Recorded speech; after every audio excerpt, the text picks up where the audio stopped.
Hello hello मित्रहरू, हामी चाहिँ अहिले हिले बजार आइपुगेका छौँ। ठ्याक्कै यो चोकमै हो त, तोङबा हिले चोक तोङबाको स्तम्भ छ अगाडि। यहाँ फोटो सेसन कार्यक्रम चलिरहेको छ दुई भाइको। सकिसक्यो। अब हामी कति 21 किलोमिटर माथि होइन, अब 1 घन्टा लगभग। यो यताको बाटोमा 1 घन्टा करिबन 1 घन्टा लाग्दो रहेछ हिँड्नलाई। बसन्तपुर नयाँ ठाउँ, नयाँ बाटो छ, बिस्तारै हिँड्नै पर्यो। अब फेरि हाम्रो यात्रा सुरु हुन्छ। पुलिसले चिठी आउँदैछ, हामीलाई होइन रहेछ।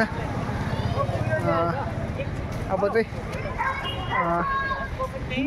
यतापट्टि रहेछ यो गाडी पार्किङ गर्ने ठाउँ चाहिँ पर छ। हाम्रो पनि पार्क गर्ने कता जाने। अब 5 थर जाने चाहिँ हाम्रो कता हो बाटो? यहीँबाट होइन, उता कता त्यतै हो भनेपछि बसन्तपुरतिरै। हामी घर फर्किँदा चाहिँ 5 थरको बाटो फिदिम नगरपालिका फिदिम बजार हुँदै फर्किन्छौँ।